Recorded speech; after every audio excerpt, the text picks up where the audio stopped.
ਸਾਥੀਓ ਅੱਜ welcome live ਦੀ talk series 'ਚ ਅਗਲੇ ਐਡੀਸ਼ਨ ਦੇ ਵਿੱਚ ਆਪ ਦੇ ਰੂਬਰੂ ਹਾਜ਼ਰ ਹਾਂ। ਮੈਂ ਰਾਜਵਿੰਦਰ ਸਿੰਘ ਅਤੇ ਮੇਰੇ ਨਾਲ ਹਨ ਅੱਜ ਸੰਦੀਪ ਕੁਮਾਰ ਸ਼ਰਮਾ, ਸਿੱਖਿਆ ਮਾਹਰ।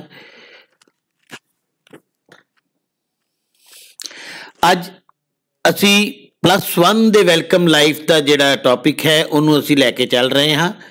ਇਹਦੇ 'ਚ ਸਭ ਤੋਂ ਪਹਿਲੀ ਗੱਲ ਕੀਤੀ ਹੈ ਪਰਸਨਲ ਵੈਲਿਊਜ਼ ਯਾਨੀ ਨਿੱਜੀ ਮੁੱਲਾਂ ਦੇ ਬਾਰੇ। ਇਸ ਬਾਰੇ ਸੰਦੀਪ ਜੀ ਆਪ ਨਾਲ ਗੱਲ ਕਰਦੇ ਹਨ। ਥੈਂਕ ਯੂ ਰਾਜਵਿੰਦਰ ਜੀ। ਸਤਿ ਸ਼੍ਰੀ ਅਕਾਲ ਦਰਸ਼ਕ ਸਾਥੀਓ। ਜਿਵੇਂ ਕਿ ਮੇਰੇ ਸਾਥੀ ਦੱਸ ਚੁੱਕੇ ਨੇ ਕਿ ਅੱਜ ਅਸੀਂ ਰੂਬਰੂ ਹੋਏ ਹਾਂ ਤੁਹਾਡੇ ਸਾਹਮਣੇ, ਔਰ ਉਹਦੇ ਵਿੱਚ ਅਸੀਂ ਅੱਜ ਸਭ ਤੋਂ ਪਹਿਲਾਂ ਪਰਸਨਲ ਵੈਲਿਊਜ਼ ਦੇ ਬਾਰੇ ਗੱਲ ਕਰਾਂਗੇ, ਜਿਹਦੇ ਵਿੱਚ ਪਹਿਲੀ ਚੀਜ਼ ਹੈ ਜੀ ਓਨੈਸਟੀ, ਇਮਾਨਦਾਰੀ। ਅਗਰ ਆਪਾਂ ਇਹਨੂੰ ਜਨਰਲੀ ਗੱਲ ਕਰੀਏ ਤੇ ਸੁਣਨ ਦੇ ਵਿੱਚ ਤੇ ਲੱਗਦਾ ਹੈ ਕਿ ਬੜੀ ਇੱਕ ਸਿੰਪਲ ਜੀ ਟਰਮੀਨੋਲੋਜੀ ਹੈ, ਸਿੰਪਲ ਜੀ ਇੱਕ ਚੀਜ਼ ਹੈ, ਟ੍ਰੇਟ ਹੈ, ਪਰੰਤੂ ਅਸਲ ਦੇ ਵਿੱਚ ਇਮਾਨਦਾਰੀ ਜਿਹੜੀ ਹੈ ਉਹ ਇੱਕ ਬਹੁਤ ਹੀ ਕੰਪਲੈਕਸ ਔਰ ਕੰਪਲੀਕੇਟਡ ਚੀਜ਼ ਹੈ, ਔਰ ਇਹ ਆਸਾਨੀ ਨਾਲ ਇਹਨੂੰ ਡਿਫਾਈਨ ਵੀ ਨਹੀਂ ਕੀਤਾ ਜਾ ਸਕਦਾ। ਅਗਰ ਅਸੀਂ ਇਹਦੀ ਪਰਿਭਾਸ਼ਿਤ ਕਰੀਏ ਓਨੈਸਟੀ ਨੂੰ, ਇਮਾਨਦਾਰੀ ਨੂੰ, ਤੇ ਉਹ ਤੁਸੀਂ ਦੇਖੋਗੇ ਕਿ ਉਹ ਅਲੱਗ-ਅਲੱਗ ਤਰ੍ਹਾਂ ਦੀ ਪਰਿਭਾਸ਼ਾਵਾਂ ਸਾਡੇ ਸਾਹਮਣੇ ਆ ਜਾਣਗੀਆਂ। ਬਿਲਕੁਲ ਸੰਦੀਪ ਜੀ, ਦੇਖੋ ਇਹ ਜਿਹੜਾ ਸਾਡਾ ਵਿਸ਼ਾ ਹੈ ਵੈਲਕਮ ਲਾਈਫ, ਇਹਦਾ ਮੁੱਖ ਮੰਤਵ ਹੀ ਇਹੀ ਹੈ ਕਿ ਬੱਚਿਆਂ ਤੱਕ ਉਹ ਜਿਹੜੀ ਮੁੱਢਲੀ ਕਦਰਾਂ ਕੀਮਤਾਂ ਜਿਹੜੀਆਂ ਹਨ ਉਹਨਾਂ ਨੂੰ ਪਹੁੰਚਾਉਣਾ। ਇਸ ਵਿਸ਼ੇ ਦੇ ਅਧੀਨ ਜਿਹੜਾ ਉਪਰਾਲਾ ਸਾਡਾ ਪੰਜਾਬ ਸਰਕਾਰ ਦੁਆਰਾ ਕੀਤਾ ਗਿਆ ਹੈ, ਔਰ ਅਸੀਂ ਤੁਹਾਨੂੰ ਪਹਿਲੇ ਵੀ ਦੱਸ ਚੁੱਕੇ ਹਾਂ ਕਿ ਇਹ ਪੰਜਾਬ ਰਾਜ ਸਾਰੇ ਦੇਸ਼ 'ਚੋਂ ਪਹਿਲਾ ਮੋਢੀ ਰਾਜ ਹੈ ਜਿਸ ਨੇ ਇਸ ਕਦਰਾਂ ਕੀਮਤਾਂ ਦੇ ਸੰਬੰਧੀ ਕੋਈ ਵਿਸ਼ੇ ਨੂੰ ਜ਼ਰੂਰੀ ਵਿਸ਼ਾ ਬਣਾ ਕੇ ਪਾਇਆ ਹੈ। ਔਰ ਇਸ ਦੇ ਅਧੀਨ ਅਸੀਂ ਦੂਸਰੀ ਜਿਵੇਂ ਗੱਲ ਕਰ ਰਹੇ ਹਾਂ ਰਿਸਪੈਕਟ, ਸਤਿਕਾਰ, ਇਹ ਬਹੁਤ ਵੱਡਾ ਗੁਣ ਹੈ।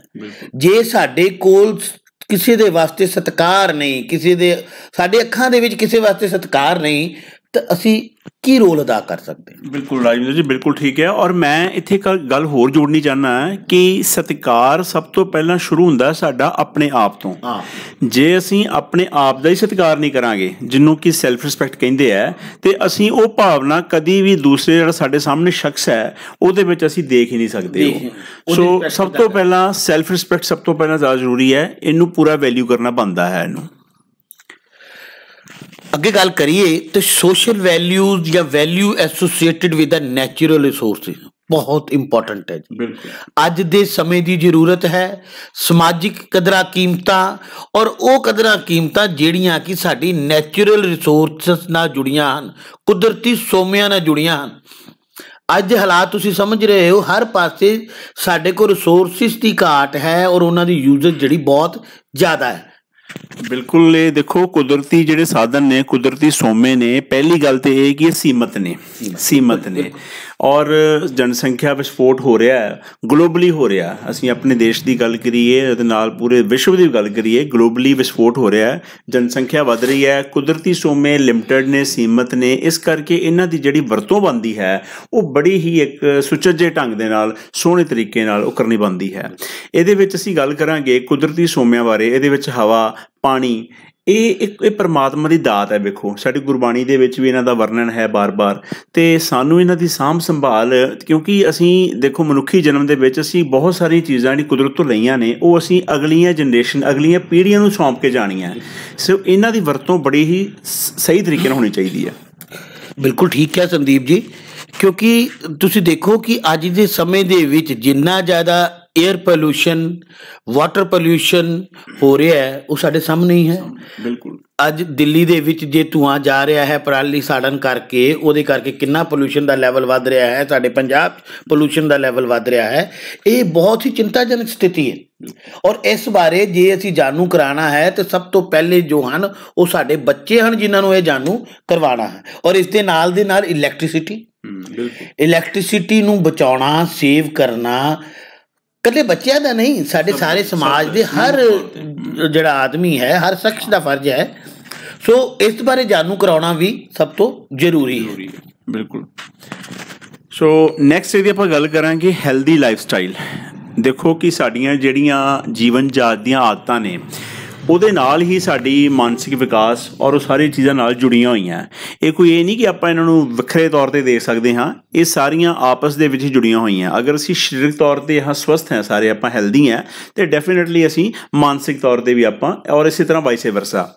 ਔਰ ਪ੍ਰੋਗਰੈਸਿਵ ਥਿੰਕਿੰਗ ਜਿਹੜੀ ਸੋਚ ਹੈ, ਦੇਖੋ ਜਿਹੜਾ ਸਬਜੈਕਟ ਹੈ, ਵਿਸ਼ਾ ਜਿਹੜਾ ਪੰਜਾਬ ਸਰਕਾਰ ਲੈ ਕੇ ਆਏ ਨੇ ਵੈਲਕਮ ਲਾਈਫ ਸਵਾਗਤ ਜ਼ਿੰਦਗੀ, ਦਾ ਮੁੱਖ ਮੁੱਦਾ ਹੀ ਇਹੋ ਹੈ, ਮੁੱਖ ਦਾ ਮਕਸਦ ਹੀ ਇਹੋ ਹੈ ਕਿ ਪ੍ਰੋਗਰੈਸਿਵ ਥਿੰਕਿੰਗ ਰੱਖਣੀ ਹੈ ਬੱਚਿਆਂ ਦੇ ਵਿੱਚ। ਆਪਾਂ ਉਹਨਾਂ ਦੀ ਜਿਹੜੀ ਸੋਚ ਹੈ ਉਹ ਪੋਜ਼ੀਟਿਵ ਕਰਨੀ ਹੈ। ਬਿਲਕੁਲ ਬਿਲਕੁਲ ਠੀਕ ਕਿਹਾ ਸਰ ਤੁਸੀਂ। ਦੇਖੋ ਇਹ ਜਿਹੜੇ ਪੰਜਾਬ ਸਕੂਲ ਐਜੂਕੇਸ਼ਨ ਬੋਰਡ ਨੇ ਜਿਹੜੇ ਪ੍ਰੀ ਪ੍ਰਾਇਮਰੀ ਤੋਂ +2 ਲੈਵਲ ਤੱਕ ਦੇ ਜਿਹੜਾ ਅਸੀਂ ਵੈਲਕਮ ਲਾਈਫ ਸਵਾਗਤ ਜ਼ਿੰਦਗੀ ਨੂੰ ਇੰਟਰੋਡਿਊਸ ਕੀਤਾ ਹੈ, ਇਹਦੇ ਹਰ ਹਫਤੇ ਦੇ ਵਿੱਚ ਇੱਕ ਪੀਰੀਅਡ ਜਿਹੜਾ ਉਹ ਲੱਗਣਾ ਹੈ ਔਰ ਮਹੀਨੇ ਦੇ 4 ਪੀਰੀਅਡ ਹੋਣੇ ਹਨ ਔਰ ਇੱਕ ਟੌਪਿਕ ਨੂੰ ਅਸੀਂ 1 ਮਹੀਨੇ 'ਚ ਕਵਰ ਕਰਨਾ ਹੈ। ਯਾਨੀ ਅਧਿਆਪਕ ਨੇ ਬੱਚਿਆਂ ਨੂੰ 1 ਮਹੀਨੇ ਦੇ ਵਿੱਚ ਉਸ ਸੰਬੰਧਿਤ ਕਦਰਾਂ ਕੀਮਤਾਂ ਤੋਂ ਜਾਣੂ ਕਰਾਉਣਾ ਹੈ, ਉਹਨਾਂ 'ਚੋਂ ਇਹ ਕਦਰਾਂ ਕੀਮਤਾਂ ਨੂੰ ਇਨਕਲਕੇਟ ਕਰਨਾ ਹੈ। ਮੇਨ ਮਕਸਦ ਹੈ। ਇਹ ਦੂਜੇ ਸਬਜੈਕਟ ਨੂੰ ਰੱਟਾ ਲਾਉਣ ਦੀ ਗੱਲ ਨਹੀਂ ਹੈ, ਇਹ ਇੱਕ ਕਿਸਮ ਦਾ ਬੱਚਿਆਂ ਦੇ ਵਿੱਚ ਉਹ ਭਾਵਨਾਵਾਂ ਨੂੰ ਪੈਦਾ ਕਰਨ ਵਾਲੀ ਗੱਲ। ਬਿਲਕੁਲ ਠੀਕ ਹੈ ਰਾਜਵਿੰਦਰ ਜੀ। ਔਰ ਇੱਥੇ ਮੈਂ ਇੱਕ ਗੱਲ ਜੋੜਨੀ ਚਾਹਾਂਗਾ ਕਿ ਇੱਥੇ ਇਹ ਜਿਹੜੇ ਹੈ ਨਾ, ਇਹ ਇਹਨਾਂ ਦੀ ਇੰਪੋਰਟੈਂਸ ਜਾਂ ਜਿਹੜਾ ਮਹੱਤਤਾ ਹੈ ਉਹ ਤਾਂ ਵੀ ਜ਼ਿਆਦਾ ਵੱਧ ਜਾਂਦੀ ਹੈ ਕਿਉਂਕਿ ਇਹ ਚੀਜ਼ਾਂ ਜੁੜੀਆਂ ਹੋਈਆਂ ਨੇ ਕਿਸ਼ੋਰ ਅਵਸਥਾ ਦੇ ਨਾਲ, ਐਡੋਲਸੈਂਸ ਦੇ ਨਾਲ। ਐਡੋਲਸੈਂਸ ਦੇ ਵਿੱਚ ਜਦੋਂ ਸਾਡਾ ਬੱਚਾ ਹਾਰਮੋਨਲ ਚੇਂਜਸ ਆ ਰਹੀਆਂ ਨੇ ਉਹਦੇ ਵਿੱਚ, ਔਰ ਉਹਦੇ ਵਿੱਚ ਉਹਨੂੰ ਹੈਲਦੀ ਲਾਈਫ ਸਟਾਈਲ ਉਹਦਾ ਔਰ ਉਹਦੀ ਸੋਚ ਪੋਜ਼ੀਟਿਵ ਰੱਖਣੀ ਤਾਂ ਕਿ ਉਹਦਾ ਜ਼ਿੰਦਗੀ ਦੇ ਪ੍ਰਤੀ ਨਜ਼ਰੀਆ ਜਿਹੜਾ ਹੈ ਉਹ ਇੱਕ ਪੋਜ਼ੀਟਿਵ ਹੋ ਸਕੇ, ਉਹ ਬਹੁਤ ਜ਼ਿਆਦਾ ਜ਼ਰੂਰੀ ਬਣ ਜਾਂਦਾ ਹੈ। ਬਿਲਕੁਲ ਜੀ, ਬਿਲਕੁਲ ਬਿਲਕੁਲ। ਦੇਖੋ ਜੋ ਅਡੋਲਸੈਂਟ 'ਚ ਬੱਚਾ ਸਿੱਖ ਜਾਂਦਾ, ਜੋ ਉਹਦੇ 'ਚ ਅਸੀਂ ਭਰ ਦਿੰਦੇ ਹਾਂ, ਉਹ ਸਾਰੀ ਉਮਰ ਉਹਦੇ ਕੰਮ ਆਉਂਦਾ ਹੈ। ਔਰ ਪ੍ਰੋਗਰੈਸਿਵ ਥਿੰਕਿੰਗ ਜਿਹੜੀ ਹੈ ਉਹ ਸਭ ਤੋਂ ਮੇਨ ਰੋਲ ਅਦਾ ਕਰਦੀ ਹੈ ਉਹਨੂੰ ਆਪਣੀ ਜ਼ਿੰਦਗੀ ਦੇ ਵਿੱਚ ਅਗਾਂਹ ਵਧਣ ਦੇ ਲਈ। ਸੋ ਨੈਕਸਟ ਇਹਦੇ ਵਿੱਚ ਗੱਲ ਕਰਾਂਗੇ ਅਸੀਂ ਪੀਅਰ ਗਰੁੱਪਸ ਦੇ ਵਿੱਚ ਗਰੁੱਪ ਰਿਸਪੈਕਟ। ਦੇਖੋ ਇਹ ਗਰੁੱਪ ਰਿਸਪੈਕਟ ਕਿਵੇਂ ਬਣੀ ਹੈ, ਇਹ ਵੀ ਉੱਥੋਂ ਹੀ ਸ਼ੁਰੂਆਤ ਹੁੰਦੀ ਹੈ ਸੈਲਫ ਰਿਸਪੈਕਟ ਤੋਂ ਪਹਿਲਾਂ, ਸਭ ਤੋਂ ਪਹਿਲਾਂ। ਕਿਉਂਕਿ ਮੈਂ ਪਹਿਲਾਂ ਵੀ ਜ਼ਿਕਰ ਕਰ ਚੁੱਕਾ ਹੈ ਕਿ ਜਿਹੜਾ ਮਨੁੱਖ, ਜਿਹੜਾ ਇਨਸਾਨ ਆਪਣੀ ਹੀ ਕਦਰ ਨਹੀਂ ਕਰਦਾ, ਉਹ ਕਦੀ ਵੀ ਕਿਸੇ ਦੀ ਸਾਹਮਣੇ ਦੀ ਜਾਂ ਗਰੁੱਪ ਦੇ ਵਿੱਚ ਕਦੀ ਵੀ ਕਿਸੇ ਦੀ ਉਹ ਕਿਉਂਕਿ ਉਸ ਚੀਜ਼ ਨੂੰ ਵੈਲਿਊ ਨਹੀਂ ਕਰ ਪਾਊਗਾ। ਸੋ ਸਭ ਤੋਂ ਪਹਿਲਾਂ ਆਪਣੀ ਕਦਰ ਕਰੋ, ਆਪਣੀ ਇੰਪੋਰਟੈਂਸ ਸਮਝੋ, ਆਪਣੀ ਵੈਲਿਊ ਸਮਝੋ, ਉਹਦੀ ਕਦਰਾਂ ਕੀਮਤਾਂ ਪਛਾਣੋ, ਔਰ ਉਸ ਤੋਂ ਬਾਅਦ ਗਰੁੱਪ ਦੇ ਵਿੱਚ ਇੱਕ ਇਕੱਠੇ ਤੌਰ 'ਤੇ ਕੰਮ ਕਰਨਾ ਉਹ ਬਹੁਤ ਜ਼ਰੂਰੀ ਹੈ। ਟੀਮ ਦੇ ਵਿੱਚ ਕੰਮ ਤਾਂ ਹੀ ਹੋ ਸਕਦਾ ਹੈ ਜਦੋਂ ਅਸੀਂ ਇੱਕ ਦੂਜੇ ਦੀਆਂ ਚੀਜ਼ਾਂ ਨੂੰ ਨਾਲ ਸਪੋਰਟ ਕਰਾਂਗੇ ਨਾਲ। ਬਿਲਕੁਲ ਬਿਲਕੁਲ ਠੀਕ ਹੈ ਸਰ। ਦੇਖੋ ਮੇਨ ਟੀਚਰ ਨੇ ਜਦੋਂ ਬੱਚਿਆਂ ਨੂੰ ਕਲਾਸ ਦੇ ਵਿੱਚ ਕਿਸ ਤਰੀਕੇ ਦੇ ਨਾਲ ਗਰੁੱਪ ਦੇ ਵਿੱਚ ਬਹਿ ਕੇ ਪੀਅਰ ਗਰੁੱਪ ਦੇ ਵਿੱਚ ਕੰਮ ਕਰਨਾ ਸਿਖਾਉਣਾ ਹੈ, ਤਾਂ ਉਹਨਾਂ ਨੂੰ ਇਹ ਗਰੁੱਪ ਰਿਸਪੈਕਟ ਦੀ ਭਾਵਨਾ ਜਿਹੜੀ ਹੈ ਆਟੋਮੈਟਿਕਲੀ ਉਹਨਾਂ 'ਚ ਇਨਕਲਕੇਟ ਹੋਣੀ ਹੈ, ਉਹਨਾਂ 'ਚ ਡਿਵੈਲਪ ਹੋਣੀ ਹੈ। ਔਰ ਇਹੀ ਜਿਹੜੀ ਭਾਵਨਾ ਹੈ ਉਹਨਾਂ ਨੂੰ ਇਨ ਫਿਊਚਰ 'ਚ ਜਾ ਕੇ ਐਜ਼ ਏ ਟੀਮ ਵਰਕ ਆਪਣੇ ਕਰੀਅਰ ਦੇ ਵਿੱਚ ਕੰਮ ਕਰਨ ਲਈ ਉਹਨਾਂ ਨੂੰ ਹੈਲਪਫੁਲ ਹੋਣੀ ਹੈ। ਇੱਥੇ ਰਾਜਿੰਦਰ ਜੀ ਮੈਂ 2 ਚੀਜ਼ਾਂ ਜੋੜਾਂਗਾ ਇਹਦੇ ਵਿੱਚ। ਦੇਖੋ ਗਰੁੱਪ ਰਿਸਪੈਕਟ ਦੇ ਵਿੱਚ ਮੁਸ਼ਕਿਲ ਕੀ ਆਉਂਦੀ ਹੈ ਕਿ ਈਗੋਇਜ਼ਮ, ਦੇਖੋ ਈਗੋ ਜਾਂ ਜੈਲਸੀ। ਦੇਖੋ ਜਦੋਂ ਬੱਚਾ ਗਰੁੱਪ ਰਿਸਪੈਕਟ ਦੀ ਸਿੱਖੇਗਾ, ਉਹਨੂੰ ਪਤਾ ਲੱਗੇਗਾ ਕਿ ਮੈਂ ਟੀਮ ਦੇ ਵਿੱਚ ਕਿਵੇਂ ਕੰਮ ਕਰਨਾ ਹੈ, ਤੇ ਉਹ ਇਹਨਾਂ ਚੀਜ਼ਾਂ ਤੋਂ ਉੱਪਰ ਉੱਠੇਗਾ। ਉਹ ਈਗੋ, ਜੈਲਸੀ, ਇੱਕ ਦੂਜੇ ਦੇ ਨਾਲ ਈਰਖਾ, ਹੋਰ ਇਹਨਾਂ ਚੀਜ਼ਾਂ ਤੋਂ ਉੱਪਰ ਉੱਠੇਗਾ ਔਰ ਉਹਦੀ ਸੋਚ ਬੜੀ ਵਧੀਆ ਇੱਕ ਅੱਛੇ ਤਰੀਕੇ ਨਾਲ ਡਿਵੈਲਪ ਹੋਏਗੀ ਉਹਦੀ। ਬਿਲਕੁਲ ਬਿਲਕੁਲ। ਇਹਨਾਂ ਉਹਦਾ IQ ਵੀ ਵਧੇਗਾ ਔਰ ਉਹਨਾਂ ਨੂੰ ਆਪਣੇ ਸਮਾਜ 'ਚ ਆਪਣੇ ਆਪ ਨੂੰ ਸੈਟਲ ਕਰਨ 'ਚ ਬੜੀ ਹੈਲਪਫੁਲ ਹੋਏਗਾ। Value associated to awareness against social evils. ਦੇਖੋ ਬਹੁਤ ਇੰਪੋਰਟੈਂਟ ਅੱਜ ਦੇ ਸਮੇਂ ਦੀ ਗੱਲ ਹੈ। ਸੋਸ਼ਲ ਈਵਲ ਜਿਹੜੇ ਨੇ ਸਾਡੇ ਸਮਾਜ ਦੇ ਵਿੱਚ, ਔਰ ਸਭ ਤੋਂ ਵੱਡਾ ਜਿਹੜਾ ਈਵਲ ਹੈ ਉਹ ਡਰੱਗਸ ਦਾ ਹੈ। ਕਿਸੇ ਟਾਈਮ 'ਤੇ ਇਹ ਕਹਿਣਾ ਸ਼ੁਰੂ ਹੋ ਗਿਆ ਸੀ ਕਿ ਪੰਜਾਬ 'ਚ 6ਵਾਂ ਦਰਿਆ ਨਸ਼ਿਆਂ ਦਾ ਵਗ ਰਿਹਾ ਹੈ, ਔਰ ਸੀਗਾ ਵੀ। ਸਾਡੇ ਬਹੁਤ ਸਾਰੇ ਨੌਜਵਾਨਾਂ ਦੀ ਜ਼ਿੰਦਗੀ ਜਿਹੜੀ ਹੈ ਉਹ ਨਸ਼ਿਆਂ ਨੇ ਬਰਬਾਦ ਕੀਤੀ, ਔਰ ਉਹਨਾਂ ਨੂੰ ਇਸ ਬਾਰੇ ਅਵੇਅਰ ਕਰਨਾ, ਇਹਦੇ ਮਾੜੇ ਪ੍ਰਭਾਵਾਂ ਬਾਰੇ ਦੱਸਣਾ, ਉਹਨਾਂ ਦੇ ਪਰਿਵਾਰਕ ਜੇ ਕੋਈ ਇਹੋ ਜਿਹਾ ਹੈ ਉਹਨਾਂ ਨੂੰ ਗਾਈਡ ਕਰਨਾ। ਇਹ ਇੱਕ ਅਧਿਆਪਕ ਜਦੋਂ ਉਹਨਾਂ ਨੂੰ ਸਿਖਾਏਗਾ ਕਲਾਸ ਦੇ ਵਿੱਚ, ਔਰ ਇਹ ਬਹੁਤ ਫਾਇਦੇਮੰਦ ਹੋਵੇਗਾ। ਬਿਲਕੁਲ ਠੀਕ ਹੈ, ਬਿਲਕੁਲ ਬਹੁਤ ਹੀ ਸੈਂਸਿਟਿਵ ਮੁੱਦਾ ਹੈ ਜੀ। ਪੰਜਾਬ ਛੱਡੋ, ਤੁਸੀਂ ਆਪਣਾ ਸਾਰੇ ਹੀ ਆਪਣੇ ਕੰਸਰਨ ਸਾਰੇ ਹਾਲਾਤ ਦੇ ਵਿੱਚ ਹੀ ਇਹ ਜਿਹੜਾ ਨਸ਼ੇ ਦਾ ਮੁੱਦਾ ਹੈ, ਇਹਦੇ ਨਾਲ ਸਿਰਫ ਨਸ਼ਾ ਕਰਨ ਵਾਲਾ ਉਹ ਹੀ ਸਿਰਫ ਪ੍ਰਭਾਵਿਤ ਨਹੀਂ ਹੁੰਦਾ, ਉਹਦੇ ਨਾਲ ਜੁੜੇ ਹੋਏ ਪਰਿਵਾਰਿਕ ਮੈਂਬਰ, ਉਹਦੇ ਨੇੜੇ ਤੇੜੇ ਸੰਬੰਧੀ ਸਾਰੇ ਸਮਾਜ ਪੂਰੀ ਤਰ੍ਹਾਂ ਪ੍ਰਭਾਵਿਤ ਹੁੰਦਾ ਹੈ। ਸੋ ਇਹਦਾ ਅਸਰ ਬਹੁਤ ਦੂਰ ਤੱਕ ਜਾਂਦਾ ਹੈ। ਸੋ ਇਹ ਬਹੁਤ ਜ਼ਰੂਰੀ ਹੈ। ਸੁਸ਼ਾਂਤ ਰਾਜਪੂਤ ਦੇ ਕੇਸ ਤੇ ਅਸੀਂ ਦੇਖਿਆ ਬਾਲੀਵੁੱਡ ਦੇ ਵਿੱਚ ਅਜਿਹੀ ਗੱਲਾਂ ਸਾਹਮਣੇ ਆਈਆਂ ਨੇ। ਬਿਲਕੁਲ ਸਾਰਿਆਂ ਸਾਹਮਣੇ ਹੈ ਕਿ ਉਹਦੇ ਨਾਲ ਦੇਖੋ NCB ਸਾਰਾ ਉਹ ਜੋੜ ਗਿਆ ਨਾਲ ਕਿ ਉਹ ਡਰੱਗ ਦਾ ਸਾਰਾ ਕੇਸ ਚੱਲ ਗਿਆ ਸਾਰਾ। Sir value associated to healthy adolescence ਬਹੁਤ ਇੰਪੋਰਟੈਂਟ ਹੈ। ਸਾਡੇ ਕੋਲ ਜਦੋਂ ਬੱਚੇ ਆਉਂਦੇ ਨੇ ਆਪਣੀ ਅਡੋਲਸੈਂਸ ਏਜ ਦੇ ਉੱਤੇ ਨੇ, ਜਿਵੇਂ ਤੁਸੀਂ ਪਹਿਲੀ ਗੱਲ ਕਹੀ ਹੈ ਕਿ ਉਹਨਾਂ 'ਚ ਬਹੁਤ ਸਾਰੇ ਹਾਰਮੋਨਲ ਚੇਂਜਸ ਹੁੰਦੀਆਂ ਨੇ, ਉਹਨਾਂ 'ਚ ਨਵੀਂ ਭਾਵਨਾਵਾਂ ਜਾਗਰਤ ਹੁੰਦੀਆਂ ਨੇ, ਨਵੇਂ ਵਿਚਾਰ ਆਉਂਦੇ ਨੇ, ਉਹਨਾਂ ਨੂੰ ਸਹੀ ਡਾਇਰੈਕਸ਼ਨ ਕਿੱਦਾਂ ਦੇਣੀ ਹੈ, ਯਾਨੀ ਰਿਲੇਸ਼ਨਸ਼ਿਪ ਨੂੰ ਕਿੱਦਾਂ ਅੰਡਰਸਟੈਂਡ, ਕੋਈ ਆਪੋਜਿਟ ਸੈਕਸ ਵੱਲ ਅਟਰੈਕਟ ਹੁੰਦਾ ਹੈ, ਕਿਸ ਤਰੀਕੇ ਰਿਲੇਸ਼ਨਸ਼ਿਪ ਨੂੰ ਮੇਨਟੇਨ ਕਰਨਾ ਹੈ, ਕਿਸ ਰਿਲੇਸ਼ਨਸ਼ਿਪ ਨੂੰ ਸਮਝਣਾ ਹੈ, ਇਹ ਸਭ ਚੀਜ਼ਾਂ ਜਿਹੜੀਆਂ ਅਸੀਂ ਇਸ ਵਿਸ਼ੇ ਰਾਹੀਂ ਬਹੁਤ ਵਧੀਆ ਤਰੀਕੇ ਨਾਲ ਔਰ ਬੱਚਿਆਂ ਤੱਕ ਪਹੁੰਚਾ ਸਕਦੇ। ਬਿਲਕੁਲ ਠੀਕ ਹੈ ਰਾਜਿੰਦਰ ਜੀ। ਔਰ ਅਧਿਆਪਕ ਸਾਥੀਓ, ਦੇਖੋ ਇੱਥੇ ਸਾਡਾ ਸਾਰਿਆਂ ਦਾ ਜਿਹੜਾ ਰੋਲ ਹੈ ਨਾ ਉਹ ਬਹੁਤ ਇੰਪੋਰਟੈਂਟ ਬਣ ਜਾਂਦਾ ਹੈ, ਕਿਉਂਕਿ ਬੱਚਾ ਇੱਕ ਬੜੀ ਹੀ ਸੈਂਸਿਟਿਵ ਅਵਸਥਾ 'ਚੋਂ ਗੁਜ਼ਰ ਰਿਹਾ ਹੈ, ਜਿਹਨੂੰ ਅਡੋਲਸੈਂਟ ਪੀਰੀਅਡ ਕਹਿ ਰਹੇ ਆਪਾਂ, ਕਿਸ਼ੋਰ ਅਵਸਥਾ, ਔਰ ਉਹਦੇ ਵਿੱਚ ਉਹਨੂੰ ਇਹਨਾਂ ਚੀਜ਼ਾਂ ਦਾ ਅਹਿਸਾਸ ਨਹੀਂ ਹੈ, ਉਹ ਅਟਰੈਕਟ ਹੋ ਰਿਹਾ ਹਰ ਆਪੋਜ਼ਿਟ ਚੀਜ਼ ਵੱਲ, ਜਿਵੇਂ ਮੇਰੇ ਸਾਥੀ ਦੱਸ ਚੁੱਕੇ ਨੇ, ਤੇ ਉਹਦੇ ਵਿੱਚ ਉਹਨੂੰ ਉਹਦੀ ਸੋਚ ਨੂੰ ਪੋਜ਼ਿਟਿਵ ਰੱਖਣਾ, ਕਿ ਬੈਲੈਂਸ ਰੱਖਣਾ, ਉਹ ਸਾਡਾ ਬੈਲੈਂਸ ਸੋਚ ਰੱਖਣਾ ਬੜਾ ਸਾਡਾ ਇੱਕ ਜ਼ਰੂਰੀ ਸਾਡਾ ਉਹ ਫਰਜ਼ ਬਣ ਜਾਂਦਾ ਹੈ। ਸੋ ਨੈਕਸਟ ਹੈ ਇਹਦੇ ਵਿੱਚ ਵੈਲਿਊਜ਼ ਐਸੋਸੀਏਟਡ ਟੂ ਜੈਂਡਰ ਸੈਂਸਿਟਾਈਜੇਸ਼ਨ। ਇਹ ਵੀ ਬਹੁਤ ਇੰਪੋਰਟੈਂਟ ਹੈ ਜੀ ਇਸ ਕੰਟੈਕਸਟ ਦੇ ਵਿੱਚ। ਜੈਂਡਰ ਇਕੁਐਲਿਟੀ ਅਸੀਂ ਕਹਿ ਤੇ ਦਿੰਦੇ ਹਾਂ, ਪਰੰਤੂ ਫਿਰ ਬੜੇ ਖੇਦ ਦੀ ਗੱਲ ਹੈ, ਦੁੱਖ ਦੀ ਗੱਲ ਹੈ ਕਿ ਇੰਨੀਆਂ ਕੋਸ਼ਿਸ਼ਾਂ ਦੇ ਬਾਵਜੂਦ ਵੀ ਅੱਜ ਵੀ ਸਾਡੇ ਸਮਾਜ ਦੇ ਵਿੱਚ ਜਿਹੜਾ ਹੈ ਉਹ ਇਕੁਐਲਿਟੀ ਤੇ ਦੂਰ ਅਜੇ ਵੀ ਕਈ ਚੀਜ਼ਾਂ ਦੇ ਵਿੱਚ ਹੈ ਨਾ, ਉਹ ਅਜੇ ਵੀ ਉਹ ਵਿਖਰੇਵਾ ਹੈਗਾ, ਉਹ ਦਿਖਦਾ ਹੈ, ਵਿਖਰੇਵਾ ਦਿਖਦਾ ਅੱਜ ਵੀ ਬੱਚਿਆਂ ਦੇ ਵਿੱਚ, ਮੁੰਡੇ ਔਰ ਕੁੜੀ ਦੇ ਵਿੱਚ ਬੜਾ ਫਰਕ ਕੀਤਾ ਜਾਂਦਾ ਹੈ।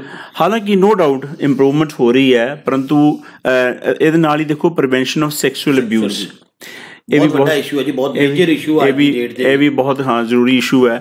ਇਹ ਦੇਖੋ ਜਿੰਨੀਆਂ ਪਿੱਛੇ ਆ ਰਹੇ ਨੇ ਸਾਰੇ ਨਿਰਭਇਆ ਕਾਂਡ ਹੋਏ ਨੇ ਸਾਰੇ, ਉਹ ਅਗਰ ਅਸੀਂ ਬੱਚਿਆਂ ਨੂੰ ਇਹਨਾਂ ਚੀਜ਼ਾਂ ਬਾਰੇ ਜਾਗਰੂਕ ਕਰਾਂਗੇ ਇਸ ਕਿਸ਼ੋਰ ਅਵਸਥਾ ਦੇ ਵਿੱਚ ਹੀ, ਤੇ ਬਹੁਤ ਸਾਰੇ ਕ੍ਰਾਈਮ ਰੇਟ ਜਿਹੜਾ ਉਹ ਬਹੁਤ ਘੱਟ ਸਕਦਾ ਹੈ, ਬਹੁਤ ਫਰਕ ਪੈ ਸਕਦਾ। ਬਿਲਕੁਲ ਠੀਕ ਕਿਹਾ ਸਰ ਤੁਸੀਂ। ਦੇਖੋ ਅੱਜ ਦੀ ਡੇਟ ਦੇ ਵਿੱਚ ਪਿਛਲੇ ਦੇ 2 ਮਹੀਨਿਆਂ ਦੀ ਗੱਲ ਲੈ ਕੇ ਚੱਲੀਏ, ਤੇ ਬਹੁਤ ਸਾਰੇ ਐਸੇ ਇਸ਼ੂ ਜਿਹੜੇ ਸਾਡੇ ਸਾਹਮਣੇ ਤੁਹਾਨੂੰ ਨਿਊਜ਼ ਚੈਨਲ ਤੇ ਦੇਖਣ ਨੂੰ ਮਿਲੇ ਵੀ ਹਨ, ਔਰ ਬਹੁਤ ਸਾਰੇ ਐਸੇ ਇਸ਼ੂ ਨੇ ਜਿਹੜੇ ਨਿਊਜ਼ ਚੈਨਲ 'ਚ ਆ ਹੀ ਨਹੀਂ ਸਕੇ।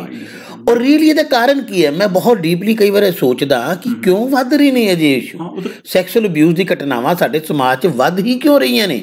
ਕੀ ਕਾਰਨ ਹੈ? ਕਿ ਮਾਪੇ ਆਪਣੇ ਬੱਚਿਆਂ ਨੂੰ ਇੰਨੀ ਮੋਰਲ ਐਜੂਕੇਸ਼ਨ ਨਹੀਂ ਦੇ ਪਾਏ ਕਿ ਅਸੀਂ ਕਿਸ ਤਰੀਕੇ ਦੇ ਨਾਲ ਦੂਸਰੇ ਸੈਕਸ ਦੀ ਰਿਸਪੈਕਟ ਕਰਨੀ ਹੈ? ਇਹਦੇ ਬਾਰੇ ਬੱਚਿਆਂ ਨੂੰ ਹੁਣੇ ਤੋਂ ਜਾਣਕਾਰੀ ਦੇਣੀ ਮੈਂ ਸਮਝਦਾ ਬਹੁਤ ਜ਼ਰੂਰੀ ਹੈ, ਔਰ ਸਾਡਾ ਵਿਸ਼ਾ ਇਸ 'ਚ ਕਾਮਯਾਬ ਉਹ ਬਿਲਕੁਲ ਹੋਏਗਾ ਜੀ, ਕਿਉਂਕਿ ਕਹਿਣ ਦਾ ਮਤਲਬ ਇਹ ਹੈ ਕਿ ਸਾਡੇ ਐਜੂਕੇਸ਼ਨ ਸਿਸਟਮ ਦੇ ਵਿੱਚ ਕਿਤੇ ਨਾ ਕਿਤੇ ਕੋਈ ਚੀਜ਼ ਰਹਿ ਗਈ ਹੈ ਜਿਹੜੀ ਮਿਸਿੰਗ ਹੈ, ਜਿਹੜੀ ਚੀਜ਼ ਨੂੰ ਇਹ ਚੀਜ਼ ਜਿਹੜੀ ਹੈ ਉਹ ਪੂਰੇ ਤਰੀਕੇ ਨਾਲ ਕਵਰ ਅਪ ਕਰੇਗੀ, ਔਰ ਆਸ ਕਰਦੇ ਹਾਂ ਕਿ ਇਹਨਾਂ ਦੇ ਨਾਲ ਜਿਹੜੀਆਂ ਚੀਜ਼ਾਂ ਕਿਤੇ ਰਹਿ ਜਾਂਦੀਆਂ ਨੇ ਉਹ ਡੈਫੀਨੇਟਲੀ ਪੂਰੀਆਂ ਹੋਣਗੀਆਂ, ਔਰ ਇੱਕ ਬੱਚੇ ਦਾ ਸਰਵਪੱਖੀ ਵਿਕਾਸ ਹੋਵੇਗਾ। Value associated to ability of decision making, very important, ਬਹੁਤ ਇੰਪੋਰਟੈਂਟ। ਦੇਖੋ ਡਿਸੀਜ਼ਨ ਲੈਣਾ ਇੱਕ ਸਭ ਤੋਂ ਇੰਪੋਰਟੈਂਟ ਚੀਜ਼ ਹੈ। ਅਸੀਂ ਆਪਣੇ ਲਾਈਫ ਦੇ ਵਿੱਚ ਡਿਸੀਜਨ ਹੀ ਨਹੀਂ ਲੈ ਪਾਉਂਦੇ, ਇਕੱਲੇ ਬੱਚੇ ਨਹੀਂ, ਵੱਡੇ ਵੀ ਡਿਸੀਜਨ ਨਹੀਂ ਲੈ ਪਾਉਂਦੇ। ਉਹਦਾ ਕਾਰਨ ਹੈ ਕਿ ਉਹਨੂੰ ਬਚਪਨ ਤੋਂ ਉਹਨਾਂ ਦੇ ਵਿੱਚ ਇੱਕ ਆਪਣੇ ਆਪ 'ਚ ਕੌਨਫੀਡੈਂਸ ਡਿਵੈਲਪ ਹੀ ਨਹੀਂ ਕੀਤਾ ਗਿਆ। ਉਹਨਾਂ ਨੂੰ ਆਪਣਾ ਡਿਸੀਜਨ ਲੈਣ ਦਾ, ਜਾਂ ਕਹਿ ਲਓ ਕਿ ਇੱਕ ਜਾਂਚ ਹੀ ਨਹੀਂ ਸਿਖਾਈ ਗਈ, ਆਪਣੀ ਸੋਚ ਨਹੀਂ ਸਿਖਾਈ ਗਈ, ਕ੍ਰੀਏਟੀਵਿਟੀ ਨਹੀਂ ਇਹੋ ਜਿਹੀ ਉਹਨਾਂ 'ਚ ਕਿ ਉਹ ਆਪਣਾ ਡਿਸੀਜਨ ਸਹੀ ਤਰੀਕੇ ਲੈ ਸਕਣ। ਡਿਸੀਜ਼ਨ ਮੇਕਿੰਗ ਦੇ ਵਿੱਚ ਰਾਜਵਿੰਦਰ ਜੀ ਦੇਖੋ ਇਸ ਤਰ੍ਹਾਂ ਹੈ, ਇਹਦੇ ਵਿੱਚ ਸਿਰਫ ਅਧਿਆਪਕ, ਮਾਪੇ ਜਾਂ ਸਮਾਜ ਹੀ ਨਹੀਂ, ਇਹਦੇ ਵਿੱਚ ਹੋਰ ਵੀ ਚੀਜ਼ਾਂ ਦੇ ਨਾਲ ਦੇਖੋ ਬਹੁਤ ਸਾਰੀ ਚੀਜ਼ਾਂ ਨੂੰ ਜੁੜਦੀਆਂ ਨੇ, ਔਰ ਇਹਦਾ ਤੇ ਤਰੀਕਾ ਇਹੋ ਹੀ ਹੈ ਕਿ ਬੱਚੇ ਨੂੰ ਉਹਦੇ ਹੀ ਸੋਚਣ ਸ਼ਕਤੀ ਤੇ ਉਹਨੂੰ ਛੱਡਿਆ ਜਾਵੇ ਤਾਂ ਕਿ ਘੱਟੋ ਘੱਟ ਉਹਦੀ ਆਪਣੀ ਸੋਚਣ ਸ਼ਕਤੀ ਡਿਵੈਲਪ ਹੋਵੇ। ਜਿਹੜੇ ਬੱਚੇ ਦੀ ਸੋਚਣ ਸ਼ਕਤੀ ਡਿਵੈਲਪ ਹੋਏਗੀ ਉਹੀ ਰੈਸ਼ਨਲੀ ਡਿਸਾਈਡ ਕਰ ਪਾਏਗਾ, ਡਿਸੀਜ਼ਨ ਲੈ ਪਾਏਗਾ। ਔਰ ਮੇਰੇ ਸਾਥੀ ਨੇ ਇਹਨਾਂ ਨੇ ਬਹੁਤ ਅੱਛੇ ਤਰੀਕੇ ਦੱਸਿਆ ਕਿ ਸਿਰਫ ਬੱਚੇ ਹੀ ਨਹੀਂ, ਅਸੀਂ ਐਡਲਟਸ, ਅਸੀਂ ਵੱਡੇ, ਹਰ ਕੋਈ ਇਹ ਕਮੀ ਆਮ ਆਪਾਂ ਦੇਖਦੇ ਹਾਂ ਸਮਾਜ ਦੇ ਵਿੱਚ। ਦੇਖੋ ਜੋ ਚੀਜ਼ ਸਾਡੇ ਬਚਪਨ ਤੋਂ ਕਮੀ ਰਹਿ ਜਾਂਦੀ ਹੈ ਨਾ ਜਿਸ ਚੀਜ਼ ਦੀ, ਉਹ ਕਈ ਵਾਰ ਵੱਧਦੇ ਸਾਡੇ ਬੁਢਾਪੇ ਤੱਕ ਸਾਡੇ ਨਾਲ ਚੱਲਦੀ ਹੈ। ਔਰ ਜੇ ਇਸ ਸਬਜੈਕਟ ਦੇ ਵਿੱਚ ਦੇਖੋ ਇਹੋ ਜਿਹੀ ਕਿਰਿਆਵਾਂ ਵੀ ਨੇ, ਇਹ ਇਕੱਲੀ ਰਿਟਨ ਮਟੀਰੀਅਲ ਨਹੀਂ ਹੈ, ਇਹਦੇ ਵਿੱਚ ਪ੍ਰੈਕਟੀਕਲਸ ਨੇ ਜਿਹੜੇ 4 ਪੀਰੀਅਡ ਜਿਹੜੇ ਮਹੀਨਿਆਂ ਦੇ ਵਿੱਚ, ਜੇ ਪਹਿਲੇ ਬਾਰੇ ਬੇਸਿਕ ਨੌਲੇਜ ਹੈ, ਸੈਕੰਡ ਜਿਹੜਾ ਪੀਰੀਅਡ ਹੈ ਉਹਦੇ ਵਿੱਚ ਉਹ ਬੇਸਿਕ ਕਿਰਿਆਵਾਂ, ਬੇਸਿਕ ਟੈਸਟ ਜਿਹੜਾ ਹੈ ਉਹ ਅਧਿਆਪਕ ਬੱਚਿਆਂ ਨੂੰ ਕਰਾਏਗਾ। ਉਹਦੇ ਨਾਲ ਉਹਨਾਂ ਦੀ ਜਿਹੜਾ ਹੈ ਰੈਸ਼ਨਲ ਬਿਹੇਵੀਅਰ ਡਿਵੈਲਪ ਹੋਏਗੀ, ਉਹਨਾਂ ਦਾ ਡਿਵੈਲਪ ਹੋਏਗਾ। ਬਿਲਕੁਲ। Value associated to selection of life skill and its significant use. ਦੇਖੋ ਮਕਸਦ ਕੀ ਹੈ ਜ਼ਿੰਦਗੀ ਦਾ, ਪੜ੍ਹਾਈ ਦਾ ਮਕਸਦ ਕੀ ਹੈ? ਇੱਕ ਚੰਗੀ ਜੀਵਨ ਜਾਂਚ, ਪੜ੍ਹਾਈ ਦਾ ਮਕਸਦ ਇਕੱਲਾ ਕਿਤਾਬਾਂ ਦੇ ਰੱਟੇ ਲਾਉਣਾ ਜਾਂ ਕੁਐਸਚਨ ਲਿਖਣਾ ਜਾਂ ਸਿਰਫ ਟੈਸਟ ਪਾਸ ਕਰ ਲੈਣਾ, ਚੰਗੇ ਨੰਬਰ ਲੈ ਜਾਣਾ ਨਹੀਂ। ਮੇਰੀ ਨਜ਼ਰ ਦੇ ਵਿੱਚ ਇੱਕ ਚੰਗੀ ਜੀਵਨ ਜਾਂਚ ਸਿੱਖਣਾ ਵੀ ਪੜ੍ਹਾਈ ਦਾ ਮੇਨ ਮਕਸਦ ਹੈ। ਦੂਜੇ ਵਿਸ਼ੇ ਨੋ ਡਾਊਟ ਸਾਨੂੰ ਗਿਆਨਵਾਨ ਸੂਝਵਾਨ ਬਣਾਉਂਦੇ ਨੇ, ਲੇਕਿਨ ਅਸੀਂ ਜ਼ਿੰਦਗੀ ਦੀ ਸਹੀ ਜੀਵਨ ਜਾਂਚ 'ਚ ਕਿਸ ਤਰੀਕੇ ਨਾਲ ਵਿਚਰਨਾ ਹੈ ਉਹ ਸਾਨੂੰ ਸ਼ਾਇਦ ਸਾਡਾ ਇਹ ਸਵਾਗਤ ਜ਼ਿੰਦਗੀ ਵਿਸ਼ਾ ਜਿਹੜਾ ਉਹ ਸਿਖਾਏਗਾ। ਬਿਲਕੁਲ। ਔਰ ਦੇਖੋ ਇਹਦੇ ਵਿੱਚ ਕਿੰਨਾ ਅੱਛਾ ਇਹ ਟੌਪਿਕ ਹੈ ਕਿ ਪ੍ਰਿੰਟ ਮੀਡੀਆ ਔਰ ਇਲੈਕਟ੍ਰੋਨਿਕ ਮੀਡੀਆ ਦੀ ਸਹੀ ਵਰਤੋਂ, ਸੁਚੱਜੀ ਵਰਤੋਂ ਜਿਹੜੀ ਕਿ ਬੜੀ ਜ਼ਰੂਰੀ ਹੈ। ਅਸੀਂ ਕਈ ਵਾਰੀ ਦੇਖਿਆ ਹੈ ਕਿ ਫੇਸਬੁੱਕ, ਟਵਿੱਟਰ ਜਾਂ ਹੋਰ ਇੰਸਟਾਗ੍ਰਾਮ ਜਾਂ ਜਿਹੜੇ ਵੀ ਪਲੇਟਫਾਰਮਸ ਨੇ ਉਹਨਾਂ 'ਤੇ ਵਿਦਿਆਰਥੀ ਬਹੁਤ ਹੀ ਗਲਤ ਤਰੀਕੇ ਨਾਲ ਆਪਣੇ ਆਪ ਨੂੰ ਇੰਟਰਪ੍ਰੇਟ ਕਰ ਲੈਂਦੇ ਔਰ ਬਾਅਦ 'ਚੋਂ ਮੁਸ਼ਕਿਲਾਂ 'ਚ ਫਸ ਜਾਂਦੇ ਨੇ। ਔਰ ਇਸੇ ਕਰਕੇ ਦੇਖੋ ਸਾਈਬਰ ਕ੍ਰਾਈਮ ਸੈੱਲਸ ਵਰਗੇ ਉਹਨਾਂ ਨੇ ਅਲੱਗ ਤੋਂ ਉਹਨਾਂ ਨੂੰ ਉਹ ਸਪੈਸ਼ਲਾਈਜ਼ ਕਰਨਾ ਪਿਆ, ਅਲੱਗ ਤੋਂ ਬਣਾਉਣੇ ਪਏ ਕਿਉਂਕਿ ਇਹੋ ਜਿਹੇ ਕੇਸਿਸ ਆ ਰਹੇ ਸੀ। ਸੋ ਕਿਉਂ ਨਾ ਅਸੀਂ ਆਪਣੇ ਬੱਚਿਆਂ ਨੂੰ ਇੱਕ ਵਧੀਆ ਇੱਕ ਮਾਹੌਲ ਦੇਈਏ ਜਿਹਦੇ ਵਿੱਚ ਉਹ ਇਹ ਪਲੇਟਫਾਰਮ ਜਿਹੜੇ ਨੇ ਬੇਸਿਕਲੀ ਸੋਸ਼ਲ ਮੀਡੀਆ ਪਲੇਟਫਾਰਮਸ ਨੇ ਉਹਨੂੰ ਇੱਕ ਸਹੀ ਤਰੀਕੇ ਨਾਲ ਵਰਤ ਸਕਣ। ਦੇਖੋ ਜਿਹੜੀ ਪਿਛਲੀ ਅਸੀਂ ਸੀਰੀਜ਼ ਸੀ ਉਹਦੇ ਵਿੱਚ ਮੇਰੇ ਨਾਲ ਮੇਰੇ ਸਾਥੀ ਅੰਮ੍ਰਿਤਪਾਲ ਜੀ ਨੇ ਇਹ ਗੱਲ ਕੀਤੀ ਸੀ ਕਿ ਪ੍ਰਿੰਟ ਮੀਡੀਆ ਔਰ ਇਲੈਕਟ੍ਰੋਨਿਕ ਮੀਡੀਆ ਜਾਂ ਸੋਸ਼ਲ ਮੀਡੀਆ ਜਿਹੜਾ ਹੈ ਇਹ ਦੋ ਧਾਰੀ ਤਲਵਾਰ ਹੈ।